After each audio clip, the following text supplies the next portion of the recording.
지혜와 부귀영화의 절정에서 또 솔로몬이 뭘 했는가? 예루살렘 성전을 건축해서 하나님께 봉헌하기까지 했습니다.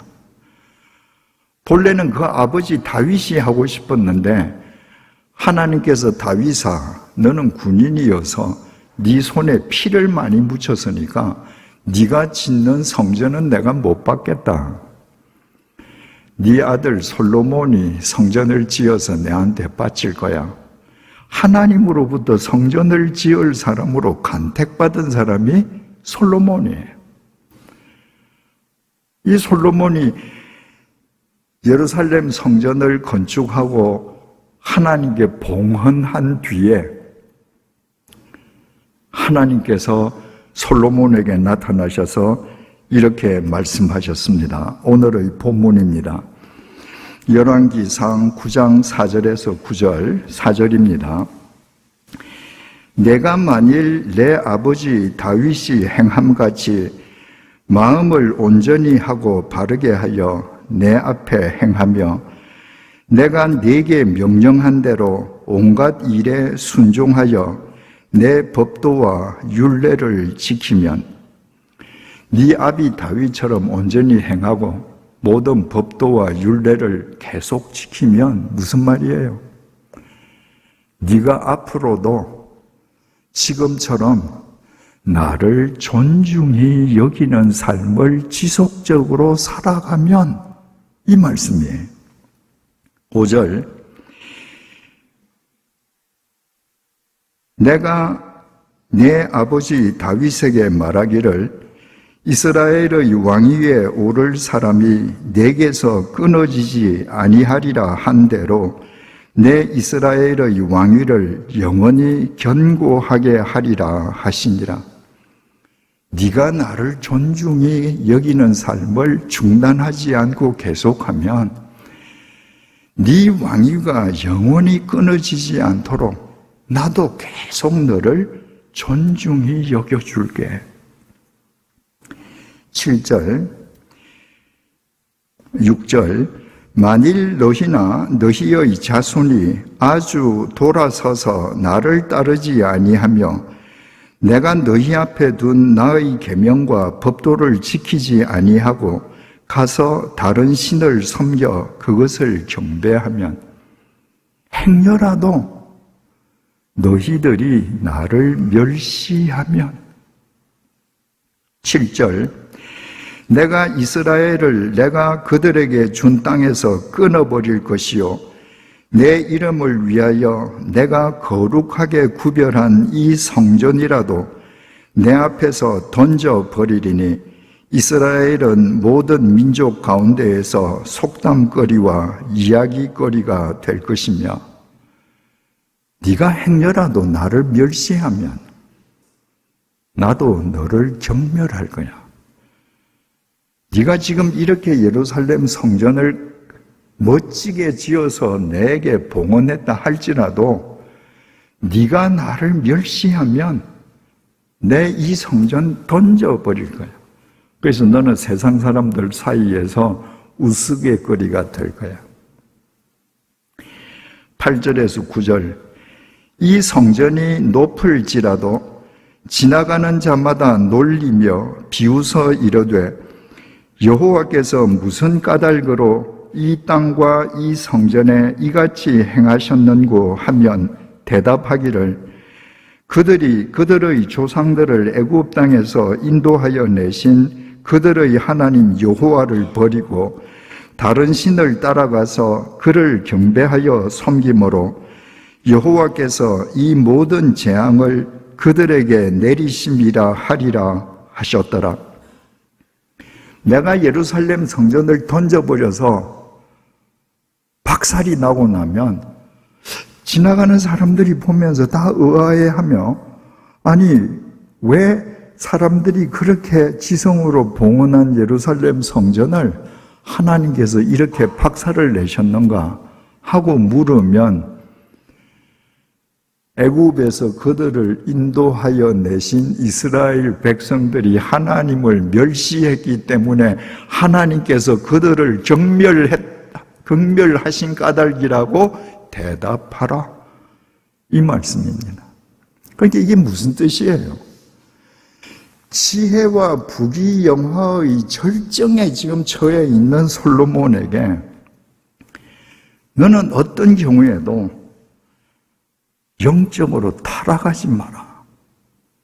지금 삶을 지속하라는 하나님의 부탁의 말씀인 것이죠.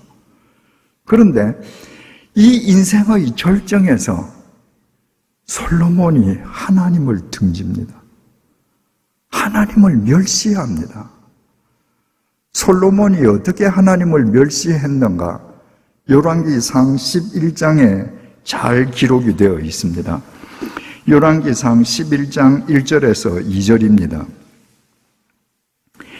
솔로몬 왕이 바로의 딸 외에 이방의 많은 여인을 사랑하였으니 곧 모압과 암몬과 에돔과 시돈과 헷 여인이라.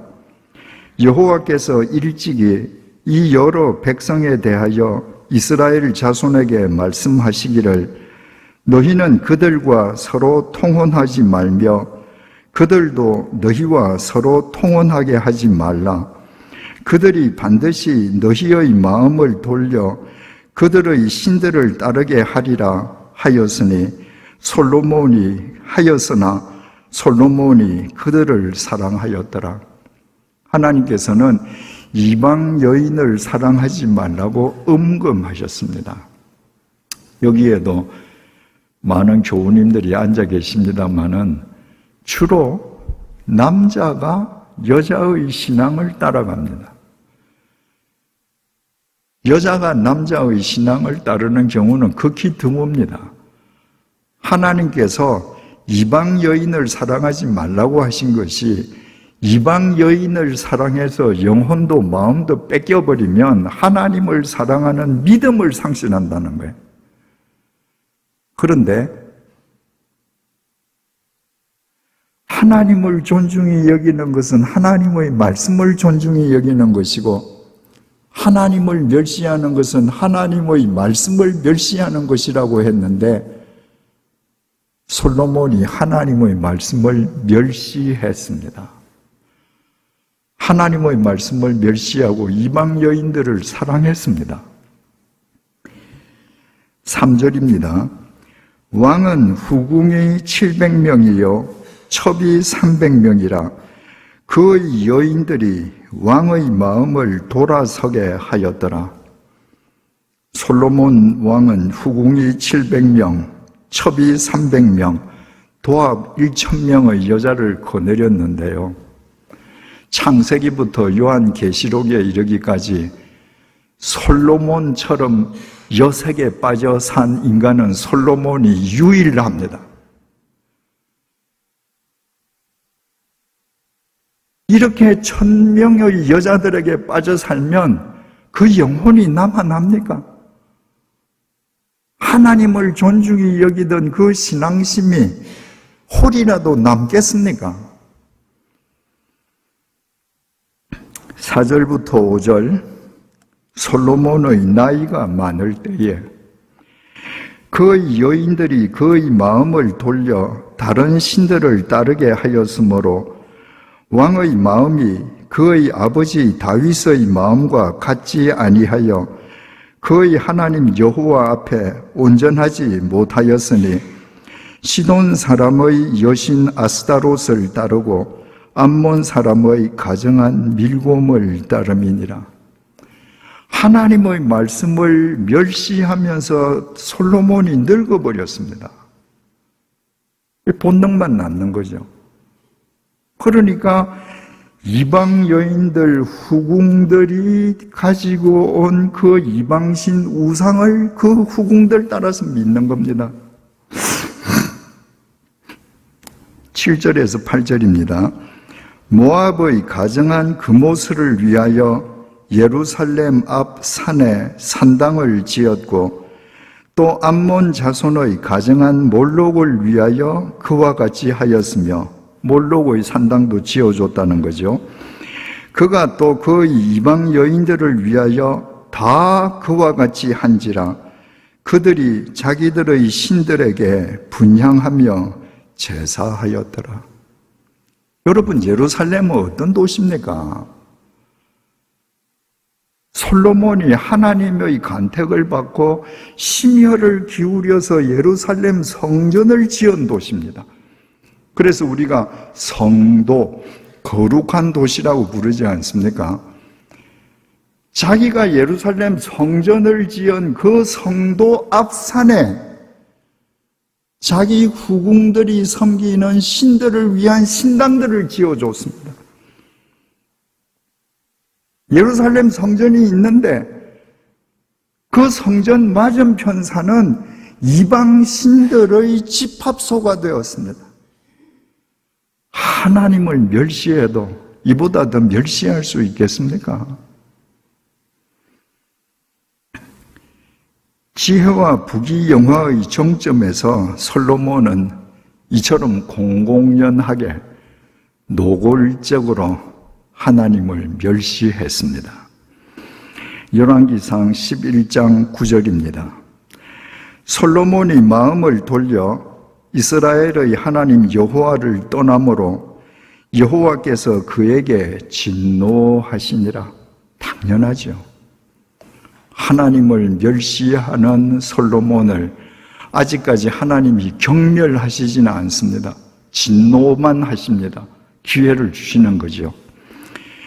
여호와께서 일찍이 2번이나 그에게 나타나시고, 2번이 언제냐 하면 솔로몬이 기브온에서 1000번제를 드릴 때 첫 번째 나타나셨고, 2번째는 예루살렘 성전을 봉헌했을 때 2번째 나타나셨습니다. 그 2번 나타나셔서 하신 말씀의 요지는 똑같습니다. 네가 나를 존중히 여기면 나도 너를 존중히 여기고, 네가 나를 멸시하면 나도 너를 경멸하리라. 이게 2번의 말씀의 요지예요. 열왕기상 11장 10절에서 10절입니다.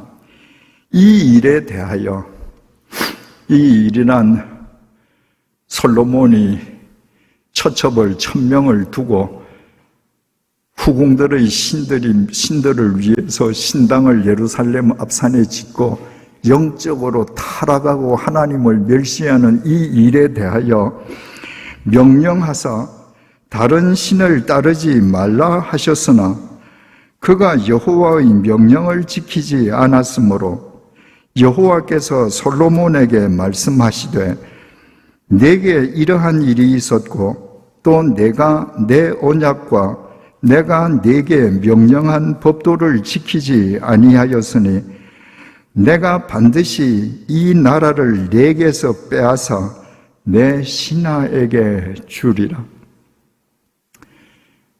아비 다윗이면 어떻게 했을까요? 마음속으로 하나님을 죽이고 본능을 따라서 하고 싶은 죄 다 지었습니다. 그런데 하나님의 말씀이 임해서 자기 죄를 깨달았습니다.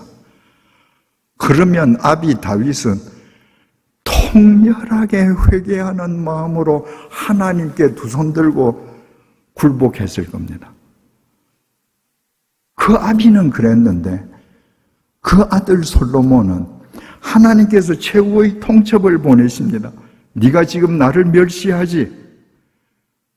그러면 네 나라를 빼앗아서 내가 너를 경멸할 거야 라고 말씀하셨음에도 불구하고 하나님의 말씀을 등졌습니다.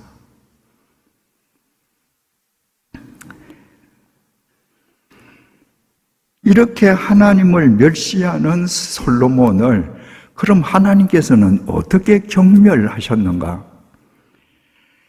열왕기상 11장 23절에서 24절입니다. 열왕기상 11장 14절입니다. 여호와께서 에돔 사람 하닷을 일으켜 솔로몬의 대적이 되게 하시니 그는 왕의 자손으로서 에돔에 거하였더라. 솔로몬의 아비 다윗 왕이 에돔을 정벌할 때였습니다. 그때에 에돔 사람을 다 죽였는데 어린 왕자 하닷이 애굽으로 망명을 해서 생명을 보존했습니다.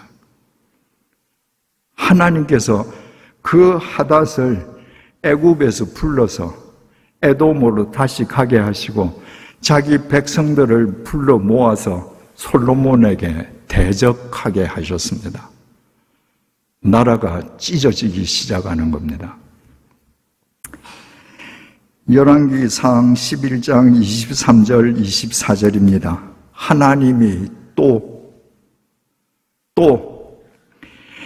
엘리야다의 아들 르손을 일으켜 솔로몬의 대적자가 되게 하시니 그는 그의 주인 소바 왕 하닷 에셀에게서 도망한 자라. 다윗이 소바 사람을 죽일 때에 르손이 사람들을 자기에게 모으고 그 무리의 괴수가 되어 다메섹으로 가서 살다가 거기서 왕이 되었더라. 솔로몬 왕의 아비 다윗이 소바를 정복할 때에 르손이라는 사람이 그 난을 피해서 도망을 가서 자기 백성들을 규합해서 수리아 왕이 되었습니다. 그리고 잘 있다가 하나님께서 또 하나님의 섭리 속에서 솔로몬의 대적자가 되었습니다. 하나님께서 지금 찢으시는 거예요. 열왕기상 11장 26절입니다.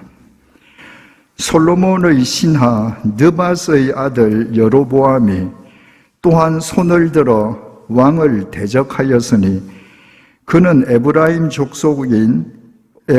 족속인 스레다 사람이요 그의 어머니의 이름은 스루아이니 과부더라. 여로보암이라는 사람은 솔로몬 왕의 충실한 신하였습니다. 그런데 이 충실한 신하가 솔로몬의 대적자가 되었습니다. 이것 또한 하나님의 섭리였습니다. 하나님께서 아히야 선지자를 여로보암에게 보냈습니다. 솔로몬이 저렇게 나를 멸시하고 있으니 이스라엘 10지파를 떼서 너한테 줄게. 네가 왕이 되라. 여러분, 솔로몬이 하나님을 존중히 여길 때 솔로몬 왕국은 강철보다 강했습니다. 그런데 지혜와 부귀영화의 절정에서 솔로몬이 하나님을 멸시하기 시작했더니 하나님의 경멸 속에서 나라는 4분 5열로 찢어져 갔습니다. 그리고 솔로몬의 사후에 결국 아버지로부터 물려받은 왕국은 영구 분단되고 말았습니다.